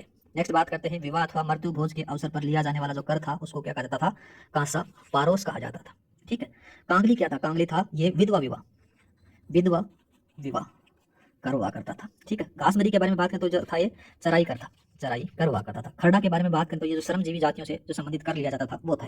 ठीक है, नेक्स्ट बात करते हैं साथियों, निम्न में से मारना कुंभा कृत रचना है? संगीत राज आ जाती है, संगीत मीमांसा आ जाती है, सूढ़ प्रबंधन आ जाती है। तो पहला, दूसरा, तीसरा आपके ऑप्शन सही रहेंगे साथियों, ऑप्शन नंबर ये वाला। नेक्स्ट बात करते हैं, राजपूतानी के शासक वर्ग में व्याप्त सामाजिक बुराइयों को दूर करने के लिए 1889 में किस संस्था की स्थापना की जाती है?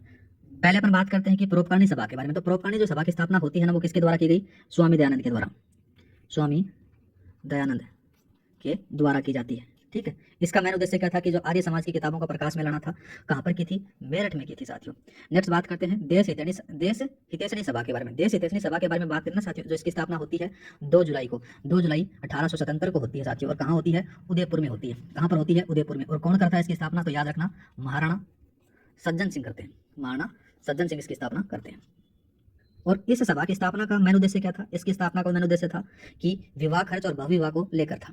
दूसरा बात करते हैं वैदिक धर्म सभा। वैदिक धर्म सभा के बारे में बात करें तो इसकी स्थापना होती है 10 अप्रैल को। कब होती है? 10 अप्रैल को होती है। 10 अप्रैल कब? 1875 को अपन बोल सकते हैं। 1875 को किसके द्वारा? दयानंद के द्वारा, स्वामी दयानंद के द्वारा। याद रखना, दयानंद के द्वारा। कहाँ पर? बॉम्बे में। ठीक है, नेक्स्ट बात करते हैं वाल्टीकृत राजपूत हितकरणी सभा है, इसकी स्थापना कब होती है? जनवरी में होती है, जो यहाँ पर लिखा गया है। और यही अपना आंसर आ जाता है। ठीक है, और एक अंग्रेज एजेजी थे, उनके द्वारा इसकी स्थापना की जाती है साथियों। ठीक है, यहाँ पर ये इसका आंसर आ जाता है। नेक्स्ट बात करते हैं, नेक्स्ट आ जाता है कि देश हितैषणी सभा की स्थापना किसकी अध्यक्षता में की गई? ये दोबारा से जाता है ना, देखो मैंने यहाँ पर बता दिया गया था, ये 2 जुलाई 1877 को होती है उदयपुर के अंदर से। और कौन करते हैं? महाराणा सज्जन सिंह करते हैं। कहाँ पर? उदयपुर में। ठीक है, और कब करते हैं? 2 जुलाई को करते हैं। कब करते हैं साथियों? 2 जुलाई को। 2 जुलाई 1877 को इसकी स्थापना की जाती है। नेक्स्ट बात करते हैं राजस्थान लोक सेवा आयोग की वर्तमान सदस्य संख्या किस दिनांक से प्रभावी है? तो याद रखना 27 जून 2011 से। कितनी? 1+7 की संख्या आपको याद रखनी है। जब ये ओपन हुई थी तो इसके अंदर से कितना किस प्रकार से था? 1+2 का था। 1 अध्यक्ष और 2 सदस्य हुआ करते थे। अगर बात करें 1985 के अंदर से, तो 1985 में 1+5 को फॉलो किया जाता था। ये सबसे पहले था, ये सबसे पहले की संरचना, पहले की संरचना। ये है वर्तमान की। नेक्स्ट बात करते हैं साथियों, नेक्स्ट आ जाता है कि निम्न में से किस अनुच्छेद के तहत राज्य लोक सेवा आयोग अपना प्रतिवेदन राज्यपाल को प्रेषित करता है? तो याद रखना, ये आ जाता है साथियों इसका आंसर आर्टिकल 223। अब बात करते हैं, देखो आर्टिकल 323 में क्या है? सॉरी 322 में। 322 में जाता है आयोग पर व्यय। यहाँ पर ले सकते हो, आयोग पर व्यय आ जाता है। दूसरा 323 में आपको पता ही है कि आरपीएससी का प्रतिवेदन आपको देखने को मिल जाता है। आरपीएससी का प्रतिवेदन मिल जाता है। इधर बात करें 319 के बारे में। आर्टिकल 319 क्या कहता है कि सदस्य न रहने और पद पर न दान करने के बारे में, प्रतिबंध के बारे में बताया गया है। और 330 क्या? 330 रहता है कि लोकसभा में SC/ST के आरक्षित सीटों का प्रावधान बताया गया है। अपना जो आंसर रहेगा यहाँ पर ये 323 रहेगा। नेक्स्ट बात करते हैं साथियों, नेक्स्ट आ जाता है कि निम्नलिखित में से किसका कार्यकाल राजस्थान लोक सेवा आयोग के अध्यक्ष के रूप में सबसे कम रहा है? तो इसका जो सही आंसर रहेगा ना साथियों, वो आएगा BL रावत। और इनका 1966 के अंदर रहा था। नेक्स्ट बात करते हैं भारतीय संविधान के अनुच्छेद 318 क के अनुसार राजस्थान लोक सेवा आयोग के सदस्यों की संख्या और उनकी सेवा शर्तों को निर्धारित करने का जो अधिकार रहता है ना, वो राज्यपाल के पास में रहता है। नेक्स्ट बात करते हैं लंदन से प्रकाशित होने वाले समाचार पत्र डेली हेराल्ड ने राजस्थान के किस किसान आंदोलन का समर्थन में लेख छापे थे? तो सिक्कर किसान आंदोलन के संबंधित में लेख छापे थे इनके द्वारा। नेक्स्ट बात करते हैं, देखो साथियों, नेक्स्ट आ जाता है कि निम्न में से सही सम्मिलित कीजिए। एक तरफ किसान आंदोलन दे रखे हैं, दूसरी तरफ नेतृत्व करता दे रखे हैं। भरतपुर किसान आंदोलन भोजी लंबरदार, ठीक बात है। करौली किसान आंदोलन कुंवर मदन सिंह, ये भी ठीक आ जाती है। कांगड़ा किसान आंदोलन पेमाराम वाला थोड़ा सा बात यहाँ पर गलत आ जाती है। इसकी स्थापना कौन करेंगे? जीवन राम। कौन करेंगे? जीवन राम जी चौधरी। ठीक है साथियों, जो पेमाराम का जो संबंध है ना, वो सिक्कर से था। कहाँ से? सिक्कर से। दूध अखाड़ा आंदोलन के बारे में बात करें तो चौधरी हनुमान सिंह आ जाते हैं, तो ऑप्शन अपना कौन सा रहेगा? ये थर्ड वाला रहेगा। नेक्स्ट बात करते हैं हड़ौती प्रजामंडल का प्रथम अधिवेशन किसकी अध्यक्षता में हुआ? तो उनके अध्यक्ष थे हाजी फैज मोहम्मद। नेक्स्ट बात करते हैं साथियों 1818 ईस्वी के उदयपुर राज्य में हुए भील विद्रोह के कारण थे। पहला जाता है देखो, अंग्रेजों द्वारा सहायक संधि के पश्चात देशी सेनाओं को भंग करना, ठीक बात आ जाती है। दूसरा, भीलों द्वारा वसूल किए जाने वाले रखावली और बोलाई नामक करों का अधिकारों को समाप्त करना, ये बात भी यहाँ पर सही आती है, तो ऑप्शन नंबर पहला और दूसरा आपके सही रहेंगे। नेक्स्ट बात करते हैं मीणाओं को अपराधी जाति घोषित करने वाला क्रिमिनल ट्राइबल एक्ट कब पारित किया गया? तो ये जो एक्ट है ये 1924 में आता है साथियों। नेक्स्ट बात करते हैं, नेक्स्ट आ जाता है कि राजस्थान के निम्नलिखित किसान आंदोलनों का कालक्रम का सही व्यवस्थित करना है। पहला दिया गया है देखो बेगू किसान आंदोलन। बेगू किसान आंदोलन है 1921 और 23 में चलता है। दूसरा भरतपुर किसान आंदोलन है, ये 1931 और 1923 में चलता है। कब चलता है? 1933 में, सॉरी। दूसरा मेव किसान आंदोलन है ना, ये 1932 में चलता है। और दूध अखाड़ा किसान आंदोलन 1942 में चलता है। अब इनका जो कालक्रम आ जाता है पहला दूसरा तीसरा, ये वाला ऑप्शन सही रहेगा। नेक्स्ट बात करते हैं मारवाड़ लोक परिषद का तीसरा अधिवेशन 8-9 फरवरी 1942 को रणछोड़ गट्टानी की अध्यक्षता में कहाँ हुआ था? लाडनू में संपन्न होता है। नेक्स्ट बात करते हैं 1939 में किशनगढ़ राज्य में प्रजामंडल की स्थापना किसके प्रयत्नों से हुई थी? तो ये याद रखना, कांतिलाल चौथानी की अध्यक्षता में होती है। नेक्स्ट बात करते हैं राजस्थान के एकीकरण के चतुर्थ चरण के दौरान गठित मंत्रिमंडल का गठन किसके नेतृत्व में हुआ था? तो किसके नेतृत्व में होता? तो याद रखना, इसका नाम सही आंसर आता है हीरालाल शास्त्री के। नेक्स्ट बात करते हैं साथियों, नेक्स्ट क्वेश्चन दिया गया कि सूची 1 सूची को 2 को सम्मिलित कीजिए और नीचे दिए गए कूट में सही उत्तर का चयन करना है।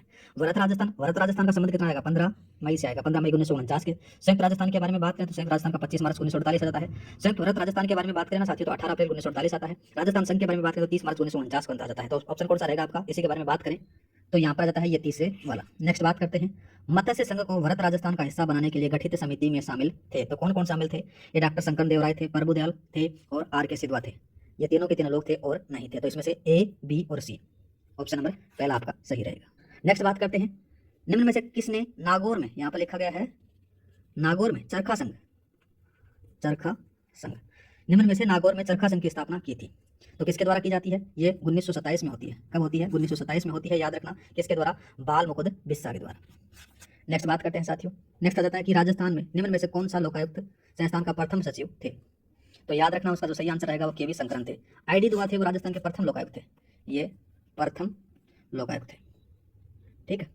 नेक्स्ट बात करते हैं निम्नलिखित कथनों पर विचार करना है। पहला कथन आ जाता है कि राजस्थान में लोकायुक्त संस्था को वर्ष 1973 में स्थापित किया गया, ठीक बात आती है। और न्यायमूर्ति I.D. दुआ को राजस्थान के प्रथम लोकायुक्त थे, ये बात भी ठीक आ जाती है। राजस्थान के प्रथम उप लोकायुक्त थे वो K.P.U. मेनन थे, ये बात भी यहाँ पर सही आती है। तो ऑप्शन नंबर पहला दूसरा तीसरा आपके यहाँ पर ये सही रहेगा। नेक्स्ट बात करते हैं राजस्थान में लोकायुक्त की आधिकारिकता में निम्न में से कौन शामिल नहीं है? तो कौन शामिल नहीं है साथियों? इसके अंदर महालेखाकार का कोई रोल इसमें नहीं रहता है। ऑप्शन नंबर कौन सा? पहले वाला सही रहेगा। नेक्स्ट बात करते हैं 1857 की क्रांति में मेवाड़ के किस सामंत ने पेशवा नाना साहब को शरण दी थी? तो इसका जो सही आंसर रहेगा ना साथियों वो रहेगा राव जोध सिंह। नेक्स्ट बात करते हैं, नेक्स्ट आता है कि लोकायुक्त में एक लोक सेवक के विरुद्ध कितने वर्ष पुराने मामले की शिकायत की जा सकती है? तो इसका जो सही आंसर आएगा वो 5 वर्ष। नेक्स्ट बात करते हैं साथियों, नेक्स्ट आता है कि अकबर द्वारा महाराणा प्रताप से मैत्री स्थापित करने के लिए गठित तृतीय श्रेष्ठ मंडल का नेतृत्व किसने किया था? भगवान दास के द्वारा किया था। इसके अंदर से बात करें तो 4 अभियान भेजे जाते हैं, तो जमा बाटो से याद कर लेना, जमा बाटो, ठीक है। इस प्रकार से याद करोगे, जमा बाटो। नेक्स्ट बात करते हैं कांगड़ा कांड किस प्रजामंडल आंदोलन के नेतृत्व के दौरान गठित होता है?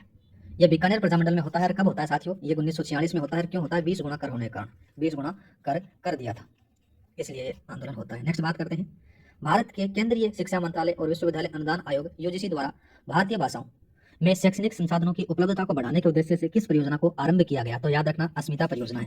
राष्ट्रीय पांडुलिपि मिशन किससे है? देश में पांडुलिपि विरासत का दस्तावेजीकरण के लिए चला गया।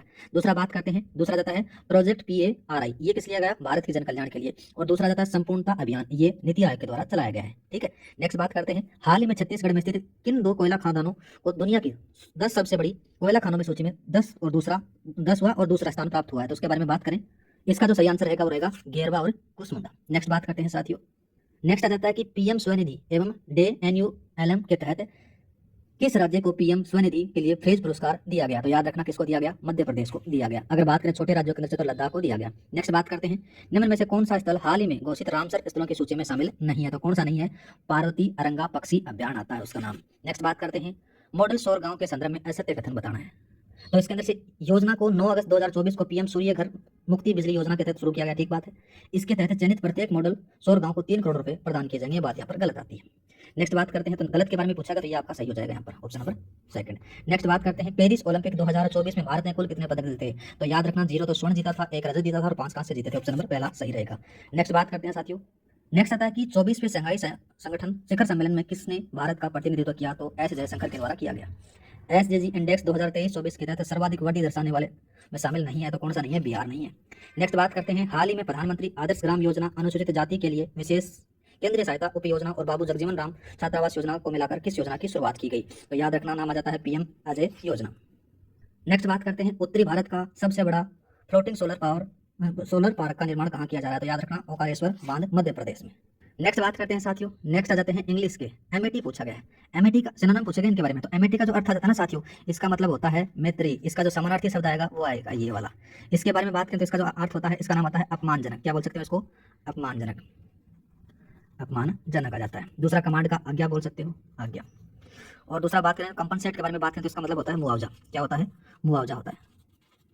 दूसरा बात करते हैं साथियों ओवरकम। ओवरकम का मतलब होता है जीतना या फिर काबू पा लेना भी बोल सकते हो। तो इसके अंदर से बात करें तो इसका अर्थ भी क्या होता है? जीतना। ऑप्शन नंबर ये अपना सही है, ये सही है। इसके बारे में बात करें तो इसका मतलब क्या होता है? चुराना। क्या होता है? चुराना होता है। दूसरा बात करें तो सर्वाइवल के बारे में बात करें तो इसका मतलब होता है उत्तरजीविता। क्या होता है? उत्तरजीविता, ठीक है। और इसका मतलब बात करें तो मतलब होता है सांप, स्नेक बोल सकते हो इसको। नेक्स्ट बात करते हैं, नेक्स्ट आता है 116 का डेपोकेशन। डेपोकेशन का मतलब क्या होता है साथियों? नतीजा। इसके जो समानार्थी जो शब्द आ जाता है ना वो कौन सा आ जाएगा? ये वाला जाता है, ठीक है। इन तीनों के बारे में बात करें तो एरोगेंस का मतलब होता है अहंकार। क्या होता है? अहंकार होता है। समर और सरेंडर का समर्पण अपन बोलते हैं, समर्पण आ गया। और इधर बात करें बेनिफिशियल के बारे में बात करें तो लाभदायक होता है, ठीक है। नेक्स्ट बात करते हैं साथियों, नेक्स्ट आता है साथियों जायंटिक। जायंटिक का मतलब होता है विशाल। क्या होता है? विशाल होता है। इसका जो समानार्थी शब्द आएगा वो ये आ जाएगा। इसके बारे में बात करें तो इसका अर्थ होता है अनुकूल, ठीक है साथियों। इसका मतलब होता है टकराना। टकराना। कंफर्टेबल का मतलब होता है आरामदायक, आरामदायक, ठीक है। नेक्स्ट बात करते हैं, नेक्स्ट आता है अडल्ट्रेटेड। अडल्ट्रेटेड का मतलब होता है मिलावटी। क्या बोल सकते हैं? मिलावटी बोल सकते हैं, ठीक है। होली का पवित्र। प्योर का भी अपने बोल सकते हो, शुद्ध बोल सकते हो। और इसका भी मतलब क्या होता है? शुद्ध होता है। और इसका अपना आंसर ये आ जाएगा। नेक्स्ट आता है हैजर्डस। हैजर्डस का मतलब क्या होता है? खतरनाक होता है। क्या होता है? खतरनाक होता है। इसका जो समानार्थी शब्द आएगा वो डेंजरस आ जाता है आपके पास में। सेफ का सुरक्षित बोल सकते हो। क्या बोल सकते हो? सुरक्षित बोल सकते हो, ठीक है। और यहाँ पर बात करें तो इसको आता है प्रेरित करने वाला, प्रेरित करने वाला, ठीक है। और इधर बात करें तो इसका जाता है उपजाना, उपजाना। नेक्स्ट बात करते हैं साथियों, नेक्स्ट आता है साथियों मल्टीरेट। मल्टीरेट का मतलब होता है विकृत करना। क्या होता है? विकृत करना। तो इसका जो समान अर्थ रहेगा वो ये रहेगा। इसके बारे में बात करें तो आकर्षित करना, आकर्षित करना, ठीक है साथियों। इवेलेट का मतलब ऊपर उठाना, ऊपर उठाना जाता है। इधर बात करें तो उसको गिरना। नेक्स्ट बात करते हैं साथियों फॉन्डनेस का मतलब होता है प्रेम बोल सकते हो, शौकीन भी बोल सकते हो, प्रेमी भी बोल सकते हो, लवर भी बोल सकते हो, कुछ भी इसका अंदर से इसका आ जाता है। तो इसके अंदर बात करें तो ये इसका ये आ जाता है। इसका जाता है, इसका होता है गणना। क्या होता है साथियों? गणना होता है। और इसका होता है नेचर का परिपक्व, ठीक है। नेक्स्ट बात करते हैं साथियों, नेक्स्ट आता है एडेप्ट। एडेप्ट का मतलब होता है पारंगत बोल सकते हो इसको। क्या बोल सकते हो? पारंगत बोल सकते हो। इसका अपना आंसर ये वाला रहेगा। लकी का मतलब भाग्यशाली हो सकता है और हेल्पफुल का मददगार होता है और इसका सिमिलरिटी मतलब होता है मतलब समानार्थी। नेक्स्ट आता है ऑस्टियर। ऑस्टियर का मतलब क्या होता है साथियों? कठिन होता है। क्या होता है? कठिन होता है। तो इसका जो आंसर रहेगा अपना ये रहेगा। इसके बारे में बात करें तो इसका जो आता है अयोग्यता। क्या होता है? अयोग्यता होता है। इसके बारे में बात करें तो रोग संचार। क्या होता है? रोग संचार होता है। इसके बारे में अपन बात करें तो स्थापित करना, स्टेब्लिश करना, मतलब कि स्थापित करना, स्थापित करना। और नेक्स्ट आ जाता है डिमोलिस्ट। डिमोलिस्ट का मतलब होता है ध्वस्त करना। क्या होता है? ध्वस्त करना। अपना जो आंसर रहेगा ना साथियों वो थोड़े समय पर लगाया नहीं है, मैं दोबारा से लगवा रहा हूँ इनके साथ में। देखो कौन कौन सा अपना सही रहेगा। इसमें 123 में ये ऊपर वाला रहेगा और इस वाले में ये रहेगा। और लेफ्ट वाले में बात करें तो सिनोनिम में से कौन सा जाता है? 121 के अंदर से बात करें ना साथियों तो ये वाला जाएगा। नेक्स्ट बात करते हैं अपन इसके बारे में, डोमिलिस्ट के बारे में, उसका ध्वस्त करना इसका अर्थ होता है। और नीचे वालों के बारे में बात करें ना तो इसका जाता है उलझाना। क्या होता है? उलझाना। स्टेब्लिश का मतलब स्थापित करना, स्थापित करना। डिस्ट्रॉय मतलब होता है ध्वस्त करना, इसका मतलब होता है ये। ऑप्शन नंबर कौन सा रहेगा साथियों? ये वाला रहेगा। और नेक्स्ट आता है रिफ्यूज। रिफ्यूज का मतलब होता है अवशिष्ट बोल सकते हो। क्या बोल सकते हो? अवशिष्ट बोल सकते हो। तो ये थे सिनोनिम के बारे में। अब बात करते हैं साथियों पैसेज। आता है पैसेज के अंदर से जो आंसर है अपन उन्हीं के बारे में चर्चा करेंगे। तो पैसेज के अंदर से जो अपना आंसर रहेगा ना साथियों तो वो ये कौन सा रहेगा? ये वाला रहेगा। तो अपने पास में समय बहुत ज्यादा हो चुका है इसलिए जो पैसेज की जो आंसर है अपन उन्हीं के बारे में टिक कर रहे हैं। नेक्स्ट बारे में बात करें तो उसके अंदर से कौन सा आएगा? सेकंड वाला आ जाएगा। नेक्स्ट आ जाता है कौन सा? 127 में बात करें ना साथियों तो अपना ये आ जाता है। 128 में बात करें ना साथियों तो 128 में कौन सा आता है? दिया जाता है फिलामेंट्स और पर्पज दिया जाता है। अब बात करते हैं अपन हिंदी के बारे में। हिंदी में दिया गया कि हर्ष धन उल्लास के बारे में बात की गई है। तो हर्ष धन उल्लास के अंदर से कौन सी संधि है? गुण संधि है। कैसे है? गुण संधि का नियम ये कहता है कि ए के बाद में ऊ या फिर बड़ा ऊ आए तो वो ओ में बदल जाता है। उसी प्रकार से अपने हर्ष धन किसमें लगाया? उल्लास में लगाया। यहाँ से अपना ए निकला, यहाँ से अपना ऊ निकला, क्या निकला? ऊ निकला, दोनों किसमें बदल गए? ओ में बदल गए साथियों। और यहाँ पर हर्षोल्लास शब्द हो गया। क्या बन गया? हर्षोल्लास। याद रखना, हर्षोल्लास अपना शब्द बना। ठीक है, नेक्स्ट बात करते हैं। नेक्स्ट आता है कि किस विकल्प में दीर्घ संधि नहीं है। दीर्घ संधि का मतलब क्या होता है कि अपने ही शब्द स्वर का दीर्घ में बदल जाना। तो किसमें नहीं है? देखो साथियों, नहीं है वो पूछा गया है, तो याद रखना जलधन उर्मी में नहीं है, जलोर्मी में नहीं है। नेक्स्ट बात करते हैं गायक शब्द का शुद्ध संधि विच्छेद आपको याद रखना, तो गोधन अक आ जाता है। ठीक है, नेक्स्ट बात करते हैं किस शब्द में संधि नहीं है। तो कौन से वाले में संधि नहीं है? याद रखना साथियों, पराजय में नहीं है। पराजय के अंदर से क्या? मात्र शब्दों का योग है। संधि किसे कहते हैं? दो चीजों का मेल होने के बाद में एक नई चीज निकलने से उसको अपन संधि कहते हैं। नेक्स्ट बात करते हैं तो संधि युक्त शब्द है। संधि युक्त शब्द के बारे में बात करें तो कौन सा? एक तो अनमोल दे रखा है, दूसरा बात करें तो यहाँ पर क्या है? अधिपति दे रखा है। क्या दे रखा है? अधिपति दे रखा है। इधर बात करें तो इसके अंदर से क्या दे रखा है? उपेक्षा दे रखा है। क्या दे रखा है? उपेक्षा। और यहाँ पर नीचे बात करें तो मनोहर दे रखा है, मनोहर। इसके बारे में बात करें तो संधि पूछी गई है। संधि युक्त शब्द के बारे में बात करें तो कौन सा आएगी? उपेक्षा। उपेक्षा में आपका संधि रहेगा। कौन सी संधि रहेगी? गुण संधि रहेगी। संधि विच्छेद के बारे में बात करें तो उपधन इक्षा। ठीक है, नेक्स्ट बात करते हैं स्वर संधि शब्द है। इसको थोड़ा सा चेंज कर लेना साथियों, यहाँ पर मैंने इसको उल्टा लिखा दिया क्योंकि मेरे को खुद को भी विजिबल नहीं है जितना थोड़ा सा मेरे को दिख रहा था।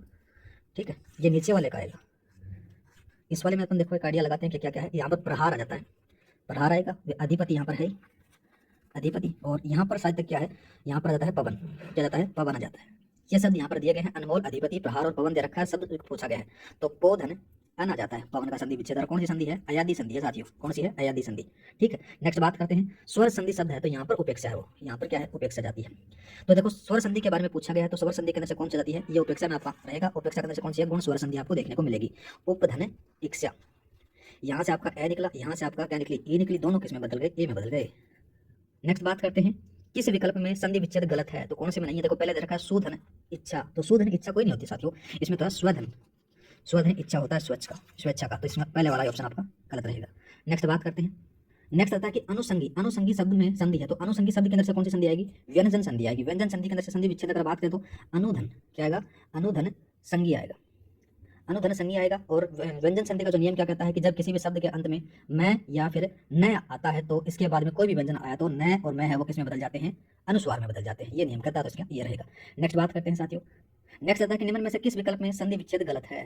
पहला बताया गया कि अति धन आवश्यक, अति धन आवश्यक दे रखा है। तो यहाँ पर ये बात तो सही है। कौन सी संधि है? यण संधि है।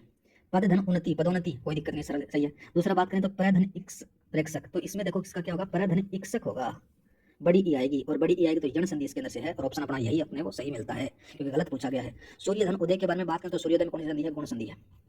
नेक्स्ट बात करते हैं निम्न में से व्यंजन संधि का उदाहरण नहीं है। तो व्यंजन संधि का जो उदाहरण आता है देखो, पहला बात करते हैं अभिषेक। अभिषेक को अपन बात करें तो अभी धन शेक आ जाता है।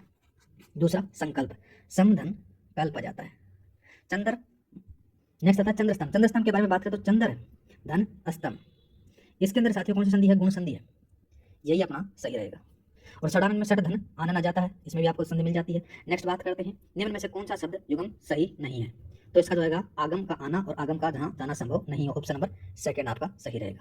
नेक्स्ट बात करते हैं अभिज्ञ और अभिज्ञ शब्द में बात की गई है। कौन से में? अभिज्ञ और अभिज्ञ में। अभिज्ञ का मतलब होता है जानकार, ठीक है, और अभिज्ञ का मतलब होता है मूर्ख। ऑप्शन नंबर पहला। नेक्स्ट बात करते हैं किस विकल्प में शब्द युगम का अर्थ विपरीत सुमेलित नहीं दिया गया है। तो देखो प्रेक्षक होता है भेजने वाला, बताया गया, प्रेक्षक होता है प्राप्त करने वाला। नेक्स्ट बात करते हैं साथियों अरि और अरि शब्द युगम का अर्थ बताना आपको। और अरि का मतलब होता है दुश्मन है और अरि का मतलब होता है संबोधन है। पहला ऑप्शन सही है। दूसरा बात करते हैं हरि और हरि शब्द का युगम के बारे में बात करें तो हरि, इस हरि का मतलब होता है विष्णु और इस हरि का मतलब होता है हरे रंग। नेक्स्ट बात करते हैं व्यंजन है और एक व्यंजन है। व्यंजन के बारे में बात करें तो बिना जो अनुस्वार वाली जो चीज है उसका मतलब क्या होता है साथियों? पंखा होता है, और जिसके साथ में अनुस्वार लग गया वो पकवान होता है। नेक्स्ट बात करते हैं दंती, दरिदर, मतंग, सिधुर, नाग। ये किसके शब्द के पर्यायवाची हैं? हाथी के हैं। नेक्स्ट बात करते हैं यहाँ पर क्या क्या चीज लिखी गई है। देखो 146 का है। यहाँ पर लिखा गया है वनिता। क्या लिखा गया है? वनिता लिखा गया है। वनिता के बाद में ललना लिखा गया है, कामिनी लिखा गया है और साथ में रमणी लिखा गया है। ये सारे किसके शब्द हैं? ये याद रखना नारी के हैं। नेक्स्ट बात करते हैं साथियों यहाँ पर किस क्रमांक के सभी पर्यायवाची शब्द सही हैं। तो यहाँ पर गोविंद, विचक्षण और मनीषी आ जाता है। नेक्स्ट बात करते हैं कि इसमें परस्पर पर्यायवाची शब्द नहीं है। तो किसमें नहीं है? अहि और अंश में नहीं है। सेकंड लास्ट बात करते हैं इनमें से किस विकल्प के सभी शब्द परस्पर पर्यायवाची नहीं है। तो कौन सा नहीं आएगा साथियों? उरंग, पनंग और व्याल आता है। नेक्स्ट बात करते हैं किस विकल्प में बादल का पर्यायवाची नहीं है। तो बादल का जो पर्यायवाची नहीं है वो जलजात नहीं है साथियों।